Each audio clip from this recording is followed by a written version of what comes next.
Ba-da-ba-ba.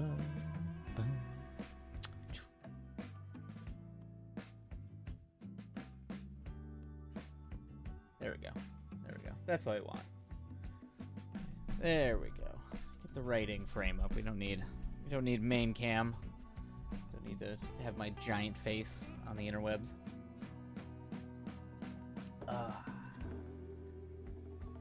Like right at 5. Look at that. Hola! Hello, Moon Runes. Welcome in. Apparently, all I need to do to actually be on time for a stream is have to get up early in the morning tomorrow. This is what I've learned. To be like, God damn, I gotta get the writing and the streaming done because I need to go to bed. That's how you do it. All right. From here on out, everybody, I'm just gonna get up at 6 a.m. every morning. Ugh. We're supposed to get a hurricane.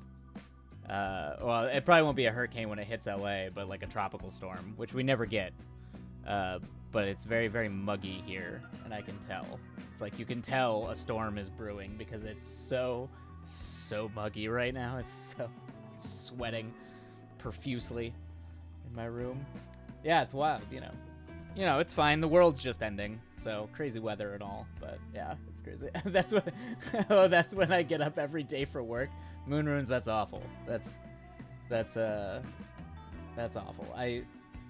The one benefit of doing contract work is usually my hours change, so I don't have to consistently get up that early. Sometimes you do, or even earlier, but Lord knows, if I had to get up at 6 a.m. every day, I think I would have to find a new line of work. I don't think I could do that. I don't think that's good for my psyche. I'm still way too much of a night owl. It's almost impossible for me to fall asleep before 2 a.m. You heard about that. Yep. The crazy storm. So it's actually funny because the job I managed to pick up is I run like a little camera thing at SoFi Stadium, and so just for like for football games and stuff like that. It's just like a part-time thing I picked up for extra work. And one of the games is on Sunday, and it's just supposed to be like downpour, wind and rain and all that kind of stuff. And right now there's a big email fight with the guy who I'm technically working for, and the stadium being like, we have like electronics, we can't be out in the rain, like you need to put us under a balcony, and they're like, well, but we're not prepared for that. So it's like the fact that LA is having weather is like messing up everything, apparently. I don't know. I also find it funny that they can't put us under a balcony. I find that amusing. Oh man. But other than that, how are you, Moon Runes? How has your day been? How is the work life, the writing life, the Hogwarts legacy life?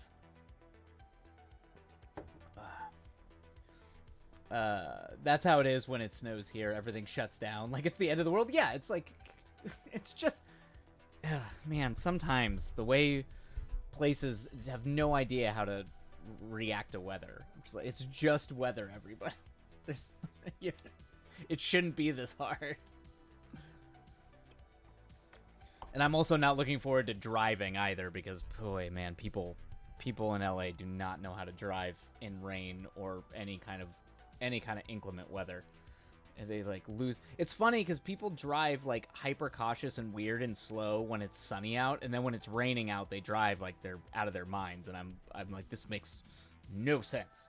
Like that, particularly in LA, because oil floats on top of the water, and the streets aren't well designed for runoff, so it's really easy to get slippery and slidey on the highways out here.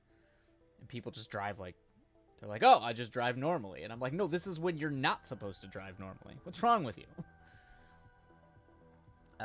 It's been good. I haven't written a lot in a hot second, but I have been playing my game often. Embrace that.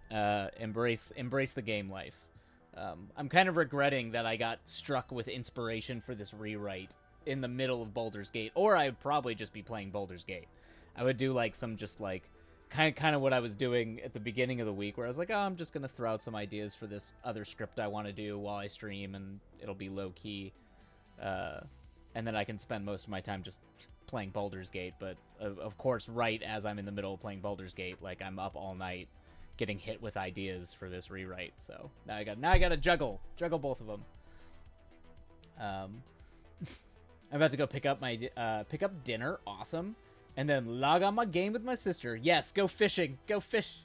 Or, no, wait, that was the other game. We were talking about that was the other game from yesterday. But yes, go explore the magical wonders of Hogwarts and beyond with your sister. That's cool. I love that. I really like that you can play with your friends. I think that's super, and family. That's super cool. I think that's pretty sweet. Hopefully whatever you are picking up for dinner is delicious, though. Dinner does sound good. I'll probably, right after I get done streaming, probably gonna plan on being wrapped. I definitely need to be done by 8, so we'll see how many writing sprints I can get done before then. But because I will probably make dinner right after I finish. Same here. They drive in the rain here like they have more than one life. Yeah, it's insane. People are nuts. People don't make any sense. As I've said, half of my quote-unquote artistic journey in life is just understanding a world that I do not understand, including people. She's so far ahead of me in the game I'm trying to catch up. That is literally every time a video game comes out that my friends and I usually play, is usually they're way further ahead of me than I am, and I'm always playing catch up. Even the games I'm like obsessed with. Same thing happened with Elden Ring. It's happening with Baldur's Gate now, where it's like they have to wait for my slow ass to catch up to them. Oh my god, yes, I'm getting something from this new Mexican restaurant, and it's so good. Good Mexican food. I live for good Mexican food. Exit Mark, hello, welcome in. I shockingly am on time. Apparently I was saying earlier, all I need to do is just, have to wake up early in the morning the following day, and that's how you know I'll be streaming on time. Because then it's like, oh, I can't be streaming late tonight. I've got to actually get up early. So I wish I've written this script. I mean, twice now. I guess 3 times technically, even though this is the 3rd draft. I wish I could just will this to be done. Like, take my ideas and will them onto the page. Because I hate the fact that I have to write it all over again. Since I'm doing a page one redraft. So, but such is the nature of the craft.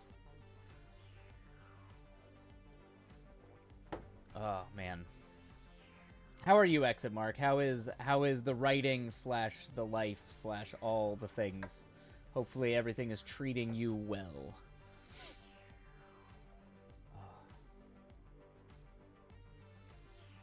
Revising becomes a chore after the first time, I feel you. Yeah, no kidding. It does. Alright, Moon Runes, be right back. Go enjoy I'm assuming picking up food. Go enjoy picking up your food. I'm good. Baldur's Gating, as always. Yep. I'll probably do a little bit of that before I go to bed tonight. After I get done writing, I'll be making dinner, and then I'll probably... And I have to put a limit on myself for Baldur's Gate, because Baldur's Gate is clearly one of those games that is like, you look up and it's 4 o'clock in the morning, and you're like, oh crap, I have to be at work in 2 hours. So I have to put a time. I'm actually probably gonna set a timer on my phone just to remind me to like get the hell off the game. Literally, it's such a time sink. Yeah, it's those CRPGs, man. I don't know why I'm shocked by it. Same thing happening with Dragon Age Origins. I mean, when a FromSoft game comes out, or like a Yoko Taro game comes out, or the same thing with like Disco Elysium. Disco Elysium, I played it for about 12 hours and was like, okay, I can't do this. I have to come back when I have time, because I just know the types of games that are gonna swallow my life, But I usually can prepare for it with like Bloodborne, Elden Ring, Dark Souls, some of those games, or like the Nier games. But this, I actually just completely forgot that this game was releasing in August. I'd have it. I played the early access 3 years ago, and just had it sitting there and was like, yeah, that'll come out and I'll play it. And I completely forgot it was dropping in August. So then it came out and I was like, oh, I guess that's happening. And it proved true. It's a complete time sink. That's kind of fun though. Surprise, new game. Yeah, it's great. Yeah, it's also great to know that you have a game like that you paid for years ago. That you're just like, I've got a game. A game I don't have to pay for, which is kind of nice. Yeah, I mean, I spent a lot of time Planescape Tormentum, which is it's similar. It's the D&D, old 2nd edition D&D, but D&D inspired game of the same kind, like Neverwinter Nights, Baldur's Gate, all those types of games. And like Planescape Tormentum, I dumped a lot of time in as well. I remember that being a time sink when I was in college, and I played a ton of Baldur's Gate. The original Baldur's Gate was still only, even when you like dumped a lot of time in it, I think it was only like a 60-hour game. It wasn't nearly as long. And Baldur's Gate 2 as well. So no one should be shocked. These are like I love these types of games. So just accept it. Just accept the time sink. It's like reading a book series. You're spending about the same amount of hours that you'd probably take to read an entire book series, if you're trying to do everything in the game. So, well, that sounds fantastic. Yeah, everyone, Baldur's Gating or Hogwarts. Baldur's Gate or Hogwartsing. All right, let's see here. Well, I think probably get started early on our writing sprint since I am a hard out at 8. So we'll see how many sprints I can get.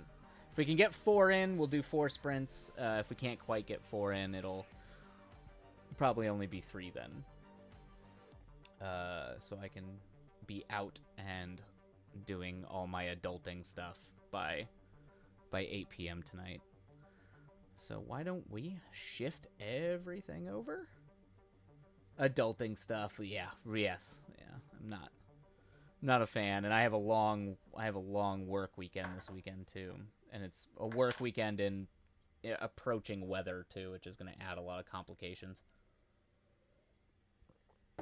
Particularly because I'm hauling a lot of gear in and out, and LA has a tropical storm that is it's a hurricane right now, but it's going to be a tropical storm when it hits us. And that never I think that's happened like twice in the last 100 years. You can feel it. It's humid. It's like really, really, really humid right now. So where I live is in a generally safe area. There's a lot of street, and all the dirt, because I'm at the top of a hill, all the dirt is packed down. So I luckily don't have to worry too much about like mudslides or anything like that. Honestly, the biggest danger is probably going to be driving to and from the football stadium, because people have no idea how to drive in the rain in LA. It's a thing. It's for how many people are transplants and weren't born and raised here but moved here. I don't know if they just forget what it's like to drive in weather, but the people drive like they've lost their minds. It's shocking to me. I'm just like, did you not have weather where you came from? But, I think should be okay. Should be okay. Slow and steady and safe. All right. Let's switch our music over. It's going to be my playlist for this script, so hopefully that is not too disruptive for everybody. All right. Let's go and kill that.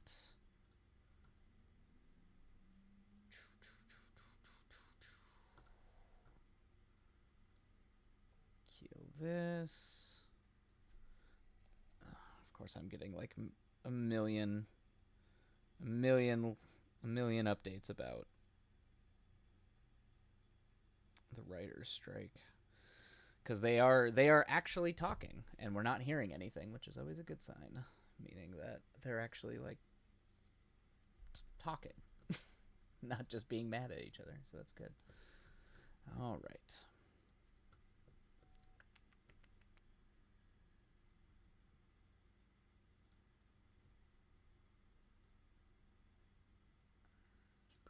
pick up.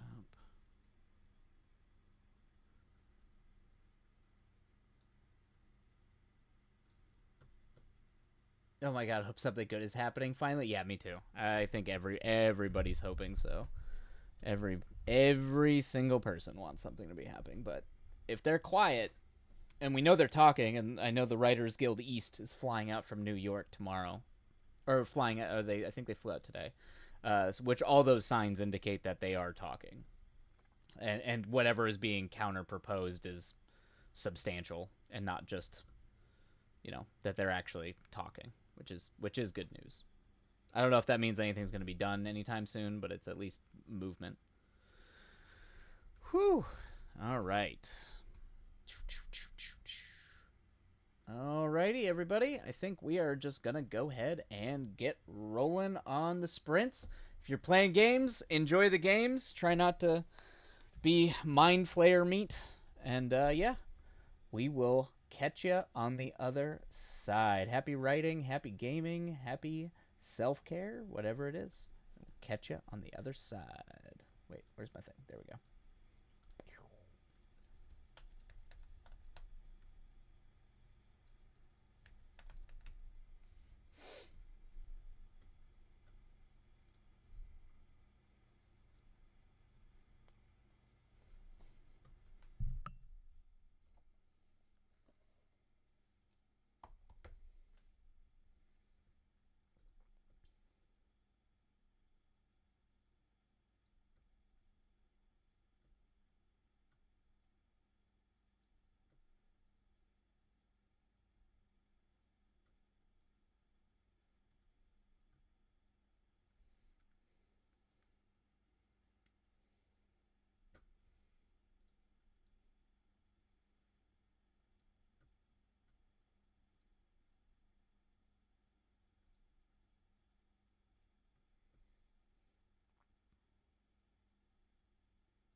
All right. There's our first sprint down. One thumbs up for one successful sprint. Stretch and start the break timer. Hopefully that was a successful sprint for everybody out there. Moonrune successfully got your food. Yeah, but for those of you playing, or if any of you out there are writing along, hopefully the words came relatively easily. Um, First sprint is always like where I have to go back and reread a bunch of stuff just to try to get back into the tone of the mood. So hopefully the next two or three will we will get get the work done. Exit Mark, you're gonna dip. Can't stay for too long. No worries. It's always a blast seeing you, saying hi. Thanks for stopping by. And yeah, hopefully the rest of your day / evening goes well. Yeah, we'll be back, or I'll be back. Probably not gonna stream Monday because the storm is still going to be here and we're already getting notes about power outages and internet outages, so I'll probably wait till the storm passes. So I'll probably be back on Tuesday. Yes, have a great night. Enjoy Baldur's Gate. All right.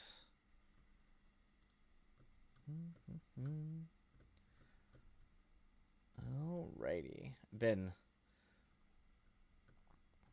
obsessing over this tokusatsu. There's a YouTuber I watch from time to time named Hazel. It just does like weird Japanese culture anime stuff. But they made a video on like weird underground tokusatsu movies with like Ultraman, Kamen Rider type stuff, but it's all like the heroine focused. And man, some of them are just look wild. Some of them look like they do the sort of anime like face, but in 3D, but with like blank eyes. And I'm kind of obsessed with it. It's kind of unsettling and mildly horrifying. But there's a movie I'm gonna have to go check out called All About Mighty Lady, and it looks insane. So throwing that out there, if anybody else has a weird obsession with watching really bad, weird 1980s tokusatsu movies, but it looks surreal. It's clearly a dude in a suit, but just with or probably a lady in a suit, but the sort of weird anime mask is just throwing me. Uh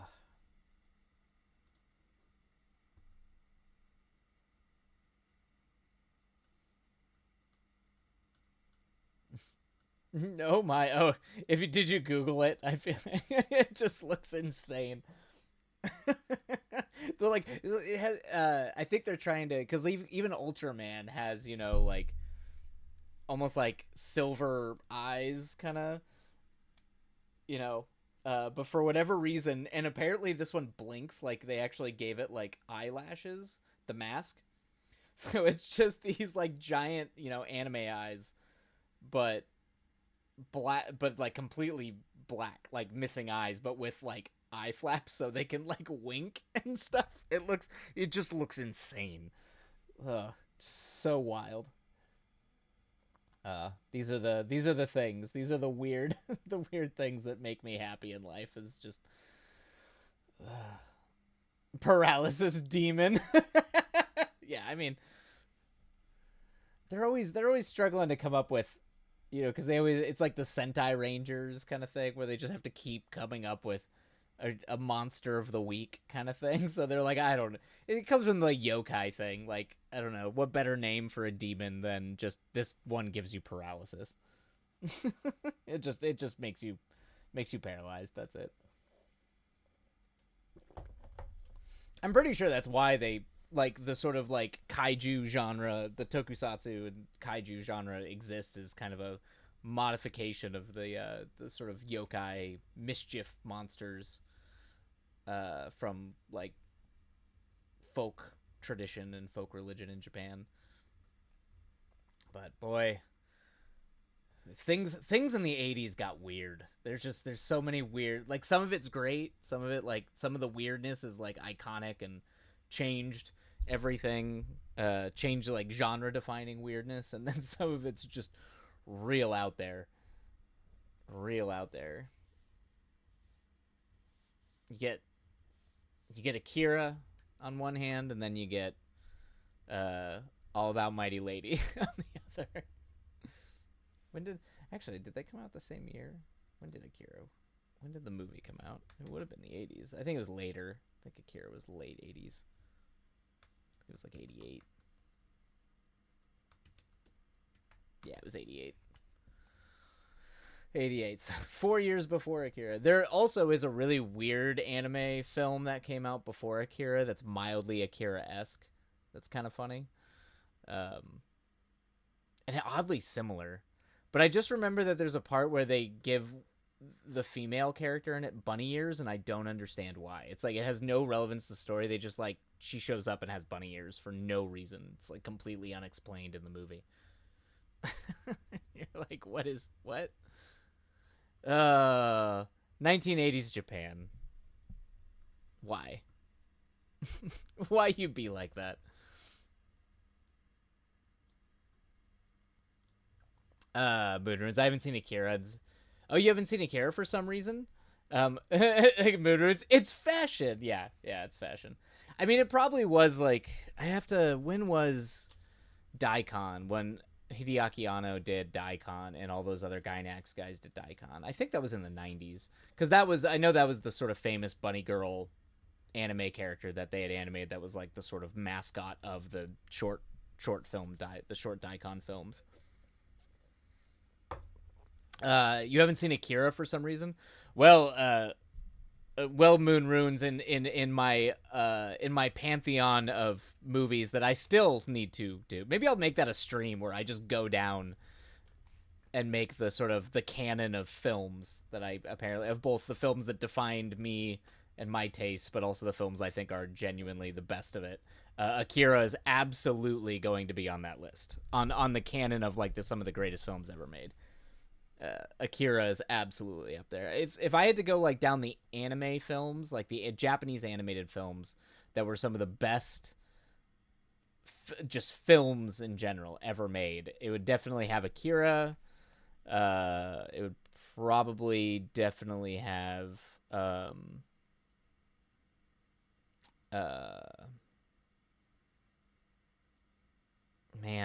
probably Spirited Away. It's always hard picking a Miyazaki one because I have my personal favorites, but I feel like Spirited Away is like probably one of the sort of iconic examples of the form.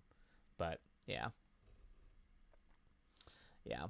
I mean, everything Miyazaki does is great, but I think like in terms of like some of the best examples of the form itself, I think Spirited Away is probably the best in terms of just what it did. It's for me, it's like up there with that and like Princess Mononoke, and maybe Mononoke is pretty damn good. I really like abstract or kind of like creepy, not even creepy, just like there's an ethereal, unreal nature to the depictions of the divine that I find really interesting, where it's not scary necessarily, it's not happy or like, you know, trumpets blaring.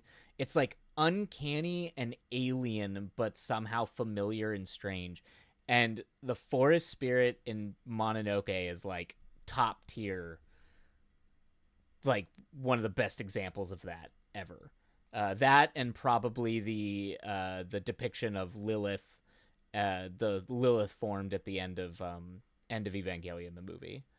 Is just sort of this like odd alien depiction of the divine.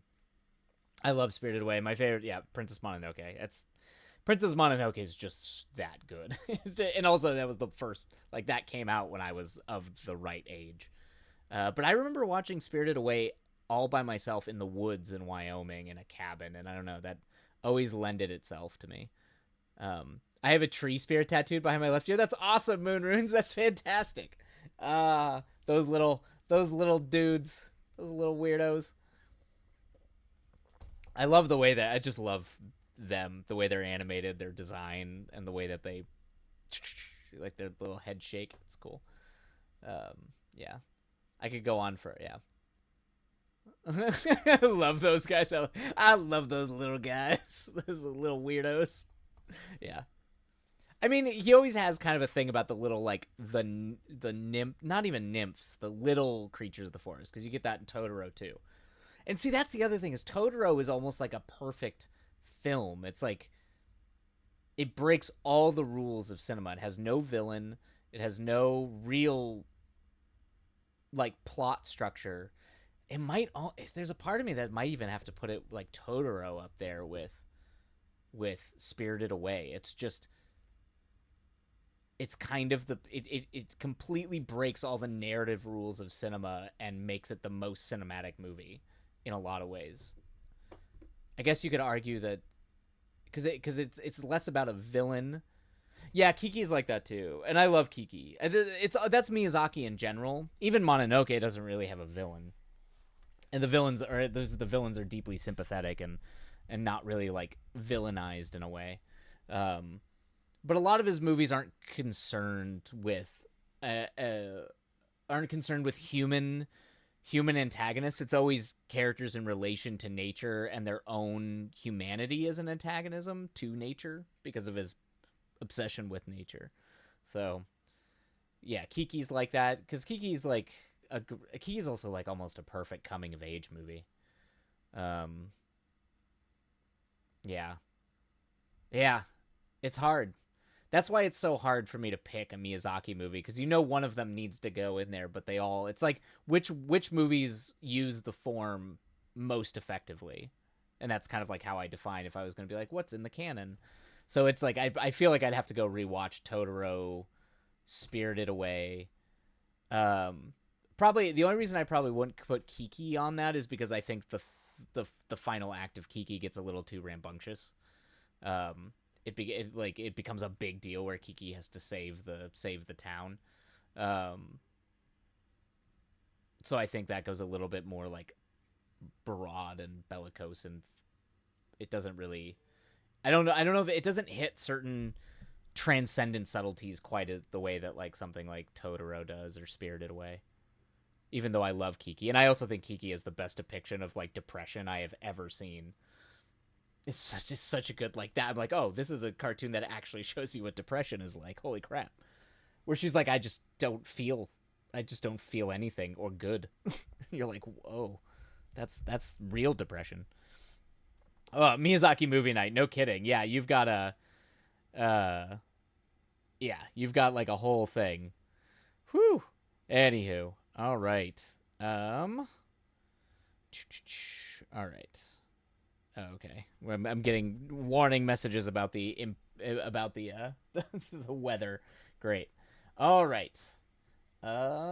Here we go. Let's see here. Let us get started on our next sprint before I deep dive into talking about Miyazaki and other movies. All right. All righty, everybody. If you're writing along, happy writing. If you're just chilling, playing video games, I hope them games are treating you well. All right. And away we go.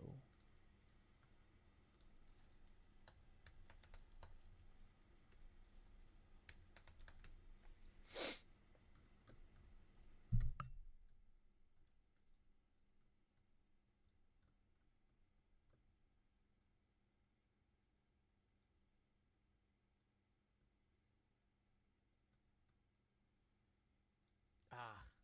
Oh, man. Sorry, everybody got hit by an ad break. If you got hit, I apologize. Uh, Hopefully it does not disrupt. At least it's at the beginning of the sprint and not in the middle of it.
princess.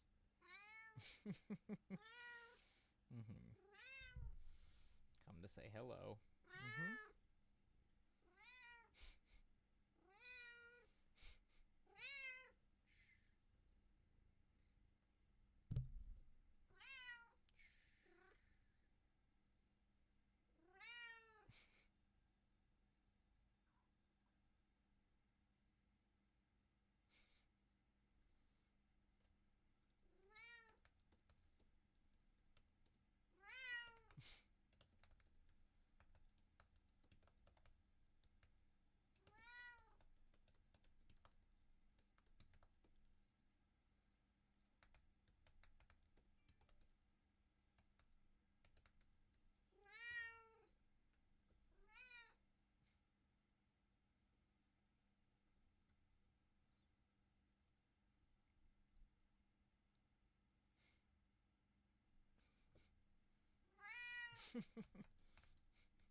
Alrighty, there we go, everybody. Second sprint is down. 2 thumbs up for 2 successful sprints. Princess decided to chime in there. Say hello. But hopefully that was a lovely sprint for y'all. Enjoying the gaming. Alright, let's go and start the down timer. Ba-boom.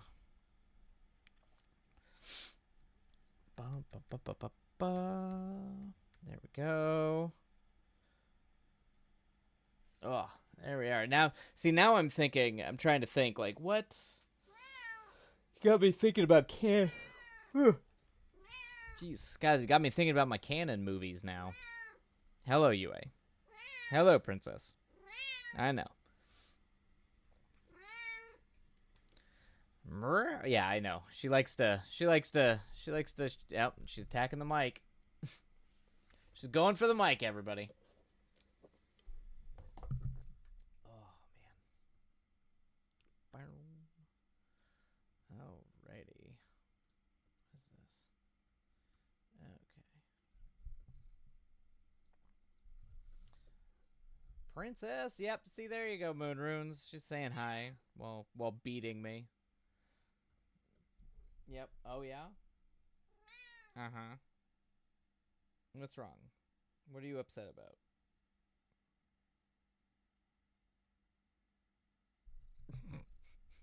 She's like, I'm just gonna beat up on this mic. It is funny because the volume control is on the bottom of the mic, so she is actively trying to mute the mic, which is kind of funny. She's just like, stop it, stop doing that. Just pay attention to me now.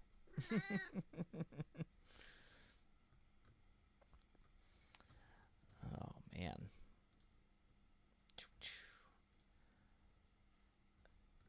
Oh, yeah, before we started, Moon Runes, you said you have some art projects, so you were going to try to catch up on, or finish Star Blazers? Yes.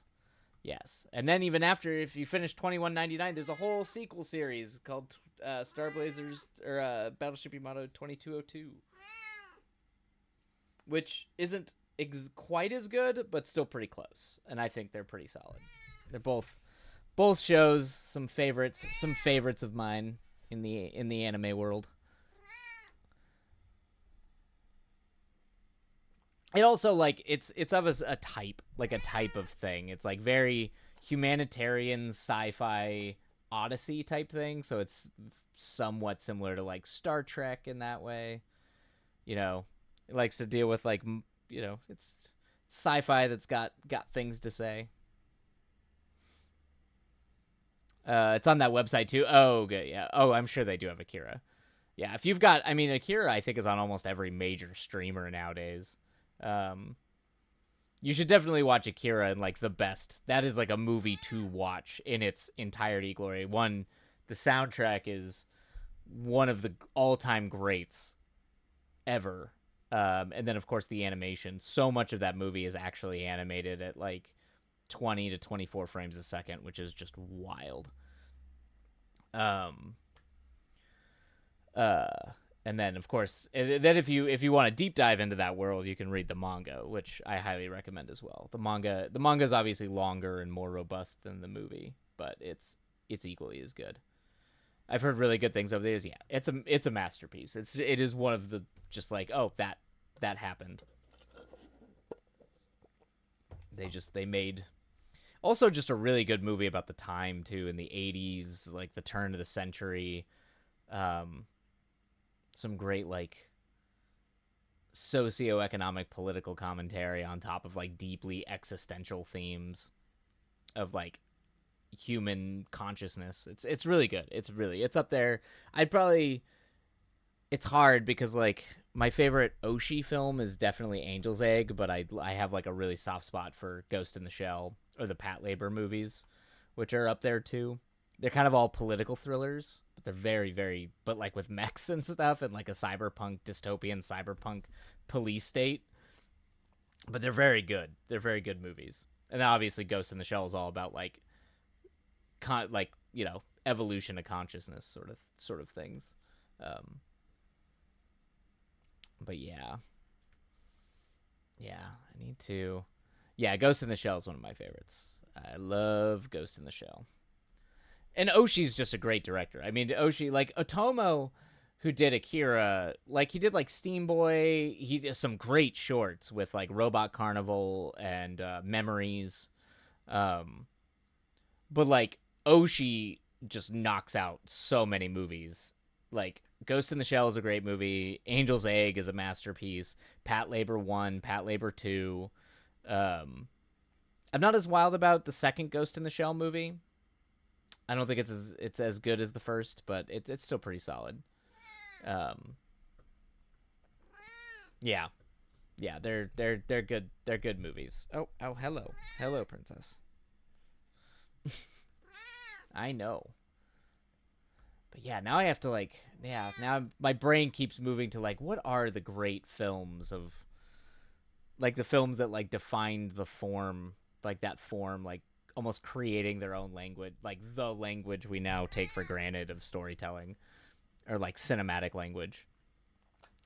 I mean, it's hard to argue with like classics like Citizen Kane.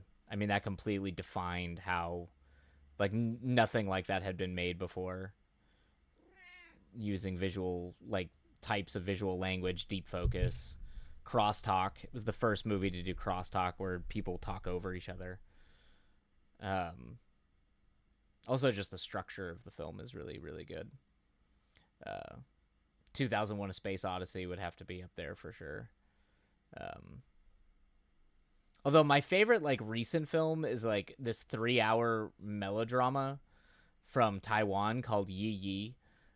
I think it might be the greatest film ever made, and it's literally just a family melodrama. But I think it's incredible. It's such a good movie. It's like a coming of age movie, but for every coming, it doesn't treat coming of age as just like being like a kid growing into adulthood. It's like being a young kid on the cusp of like puberty, being like a teenager on the cusp of adulthood, being on the like an adult on the cusp of like the disenfranchisement of being an adult and growing older, and then of course, being an old person getting ready to die. And he did like all of that in a single movie, and done so like masterfully well. I've been like obsessed with it for like a year or two now. Where do I watch it? I own it on disc, but I know you can watch it on the Criterion channel. But if you don't have the Criterion channel, if you have HBO, they might have it, like HBO or Max or whatever they call it now, HBO Max. Because I know HBO Max has a lot of these movies, so I'm wondering if it's on there. But yeah, it's called Yi Yi.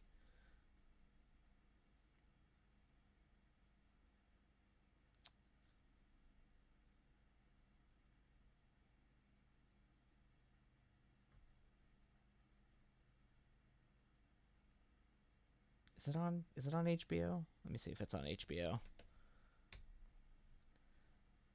I don't have TVJ. Yeah, yeah. I mean Max. I meant the streamer. Yeah, the streamer. Let me see, because I have HBO as well. Um, but the Criterion Channel is a streaming. It's a streaming service. Um, it's my favorite because it's like Criterion's kind of quote unquote art movie people. As much as I hate the term art movie, uh, but it's like it's for like cinema curation. Um, and I know that they have it. Yeah. That's actually it's the only streamer I've consistently kept is Criterion Channel, but that's just me. It's my two things is apparently art film or quote unquote high end film, and then anime. Like the two things I always keep. HBO, Netflix, Hulu, those things come and go. But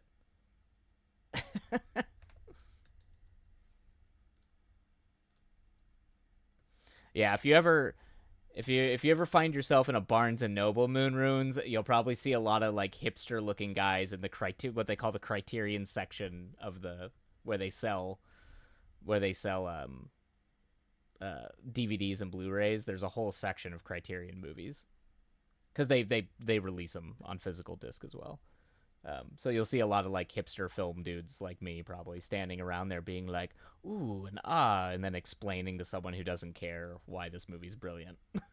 You'll probably see a lot of that. It's definitely a stereotype. Where's my iPad? I can look. I have them all, but I only pay for Hulu. Yes, like everybody. Like yeah, it all gets shared out here too. everybody doth uh, share share their streamers with their friends. Let me see. It would be really cool if it is on Hulu. I know. I'm actually pretty sure they have a whole. Because I know they have the Turner Classic section on. Yeah, Turner Classic Movies, but they've always have so many of the Criterion movies on there.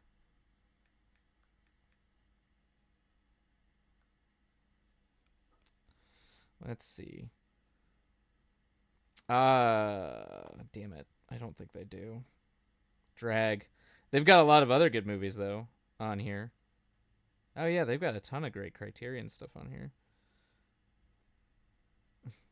They got Paris, Texas. That's an iconic film. Stalker is one of my all-time favorites.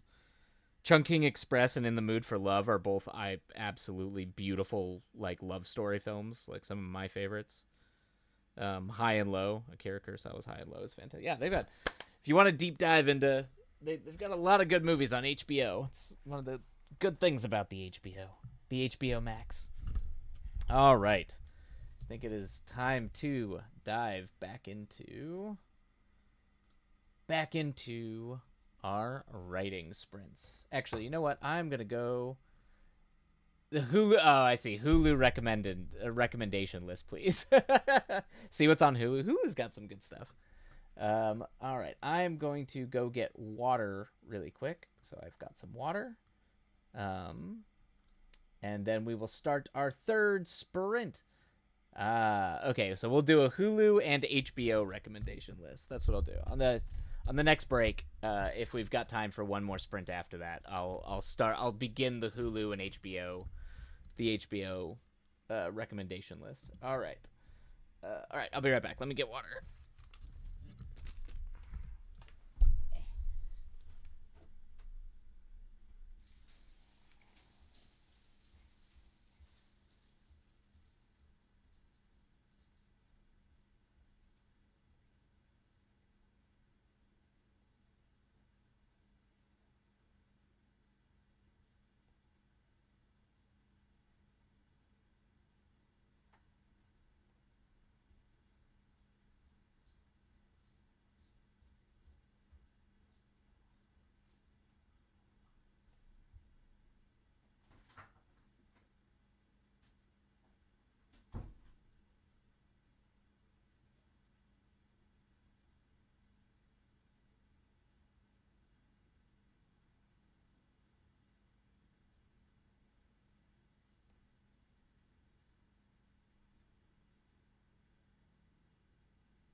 All right.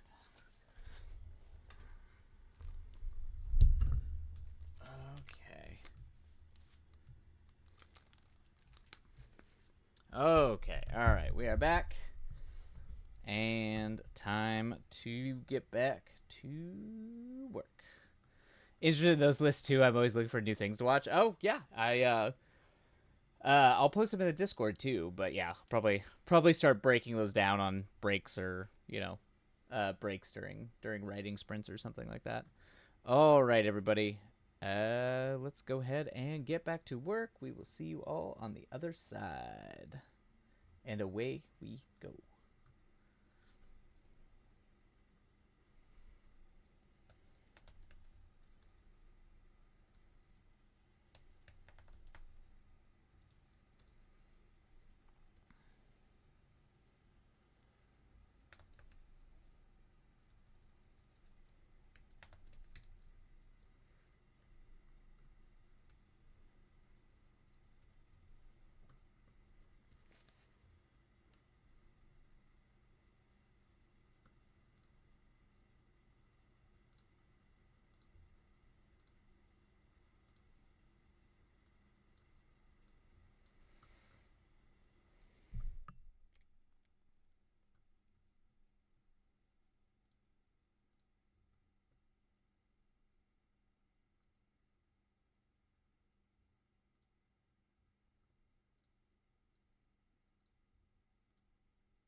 Nova redeemed a hydrate, so be sure to stay hydrated, everybody.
Oh my god. Oh Jesus, that snuck up on me.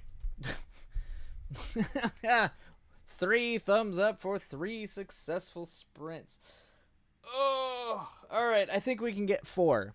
I think we can get 4. We're gonna come in real tight. Come in real tight. Just squeak by right before 8. But yeah, I think we can do one more this evening before 8 o'clock. I'm stuck on a creepy quest in a haunted house being chased by mannequins. Oh, that is okay. Yeah, that's nightmare fuel. Very much so. There was a yeah, I feel like that belongs in like a Silent Hill or Resident Evil game almost. Just like, oh, all these weird mannequins. Or maybe it's because I always feel like the way that they're posed in those games always reminds me of mannequins. Like they're always kind of like twisted and look a little funky the way they stand. But goodness. All right.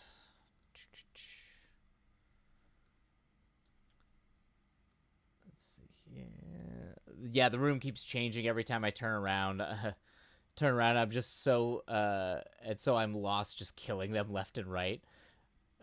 Silent Hill is a no-go for me. Is that too spooky? Moon Runes, is that too much? I mean, those games are intense. Like very intense. I love at least the first couple of Silent Hill games. But I will say this, Moon Runes, there is a bit in the second act of Baldur's Gate that is clearly inspired by Resident. Oh, I got you. You're just not a fan of gore. That makes sense. I'm sympathetic to that because I don't. Gore has to be done in a very specific way for me to feel okay with it. I like scary when it's like, yeah, haunting or anything like that. Okay. What is and this would actually fit on my greatest films, iconic films that changed the form and the medium. How do you feel about something like The Exorcist, which is a viscerally, there's elements of like body horror there. It's visceral, but it is kind of a haunting supernatural psychological horror. There's a lot more psychologically going on there than there is like just like gore, because I agree I'm not a huge fan of gore. I call it gore porn, but I just don't find it interesting. Usually I find it lazy and just overall disgusting. Like it's like it's just trying to be gross, but not in a way that's like interesting the way that say like Cronenberg's version of body horror is like compelling and interesting. It's visceral and disturbing and nightmarish to watch, but it's interesting. It's saying something about bodies and minds, like Videodrome or The Fly. I do like that, but I'm more like The Conjuring or or Haunting in Connecticut. I gotcha. Okay. More of the trying to think what's like a great. I'm trying to think what a great like haunted house movie is. I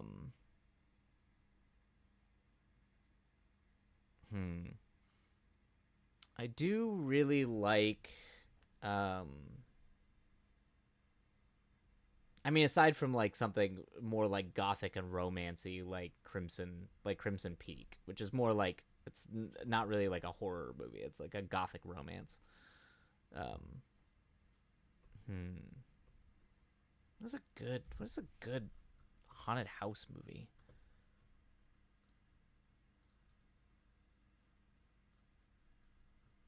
Or like one that The Others. Yes, The Others is fantastic. Yes. Thank you. Yeah, that might actually be one of the best haunted house movies there. The Others is a fantastic. That's uh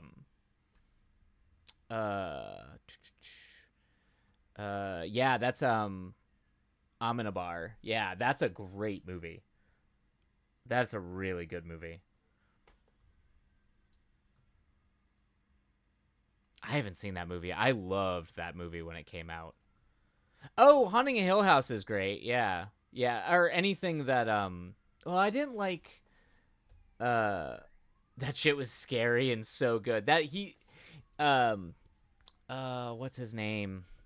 The guy who wrote and directed all that. He's made some pretty solid movies too.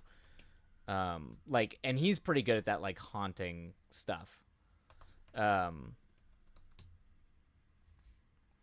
oh yeah, that was the Bly Manor one, I think, right? The Haunting of Bly Manor, which is I think the his adaptation of the Taming of the Screw. I think. I think it is. Yeah, Mike Flanagan. That's right. Yeah, Mike Flanagan. He's made some pretty solid movies. What was the movie? There was a movie I really liked of his. Um, uh, it's not his. I didn't like Doctor Sleep or anything like that. Was it Hush? It might be Hush.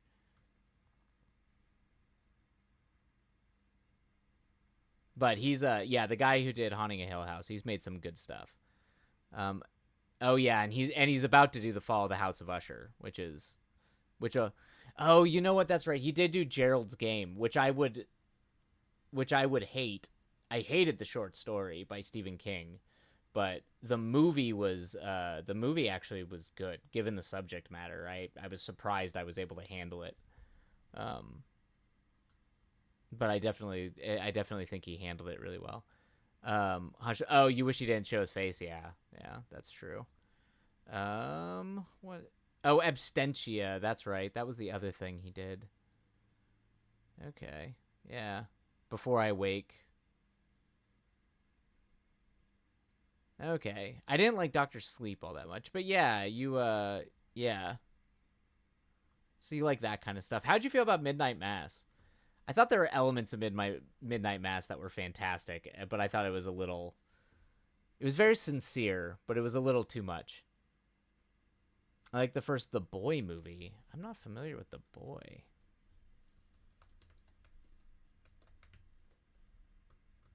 Oh, wow. Okay, I do remember this.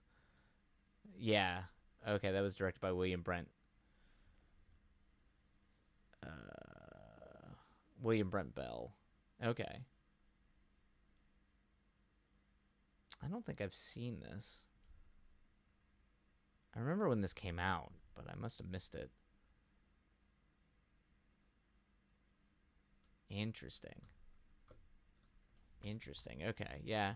Okay, so like general haunting movies. I can get behind that. I can get behind that. Um I have a hard time. I do. It's funny as I grew up on horror movies and spent all my time watching horror movies, but like I grew up on the Evil Dead movies. Those were the movies that like I grew up on. It was The Exorcist, Evil Dead 2, and Army of Darkness, which were kind of like comedy horror in a way. But the gore in those movies, like the blood, everything was so cartoonish. It was just silly.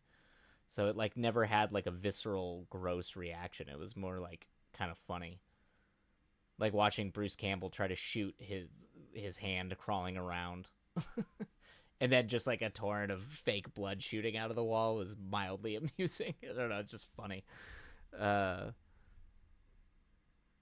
but yeah, as I got older, I struggle with a lot of horror movies now. I'll have to check out The Boy. Like I tend to like things that are a little bit more subdued and creepy. I like gooey monsters though. It's like I like the gooey monster, gross monsters, but also I like the weird existential, like kind of everything's pulled back and the horror's kind of more subtle and implied. But there's the part of me that still loves Alien, and Alien is like one of the greatest horror movies ever made.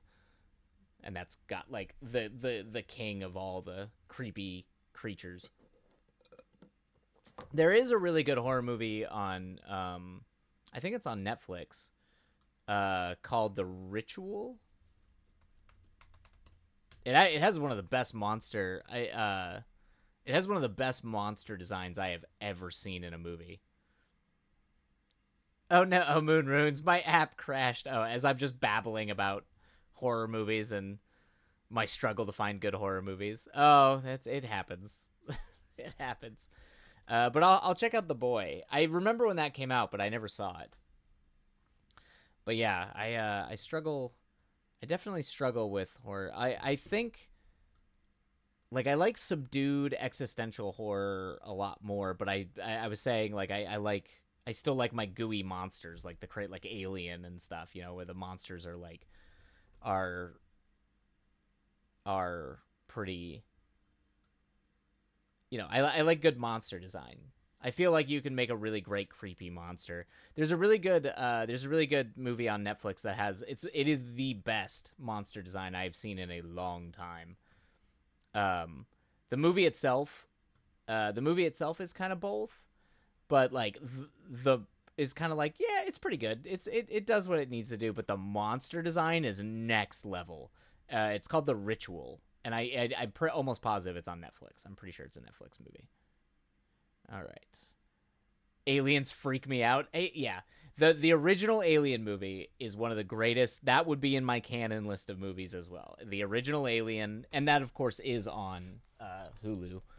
But the original Alien film is a masterpiece. It's probably the greatest horror movie ever made, with the exception of maybe Cure. My favorite. Cure is just, man. Cure is gonna be the thing I'm chasing for my entire life.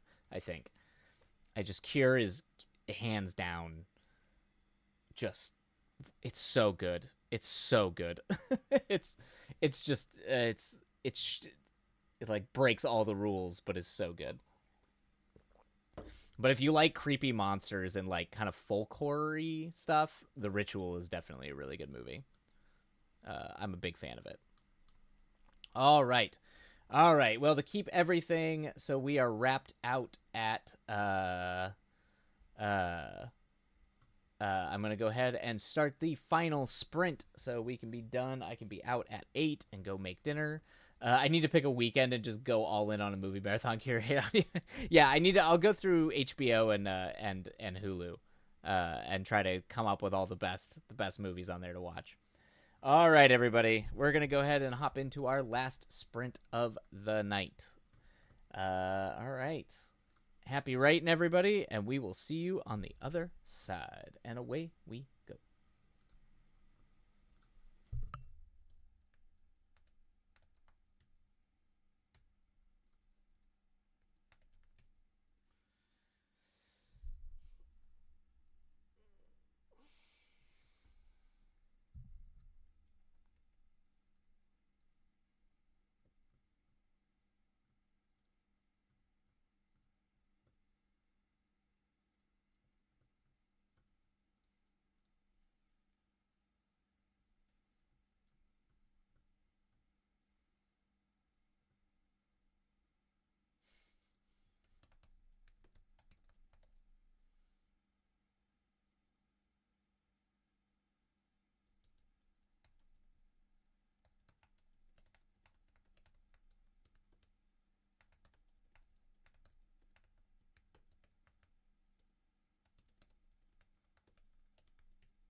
All right. Okay, everybody. Oh, absolutely. Hope the words have flowed well. Pretty good. Not too bad. Not too bad. It's a rewrite, so it's funny. I feel like sometimes the rewrites this far in go a lot slower than just being able to spew out the draft. So, all right, we got 4 thumbs up for 4 successful sprints, and with that, it is 8 p.m. Tonight. So I need to go make dinner and go get some rest because I gotta be up early tomorrow for nonsense work that's gonna have me baking in the sun one day and then uh then apparently getting rained on the next day. So um for now, I think we're just gonna go ahead and call the stream there. Life with Lex, it was a blast having you pop in here at the end. I hope your fort of blankets and your cozy night goes absolutely delightfully. And yeah, everybody else, Novasource, Rex, I hope you have a blast of a night as well and weekend. And I'll see you all next week. Well, I'll probably keep working on this. All right, everybody, have a lovely, lovely night and weekend. Take care, be safe, and remember self-care.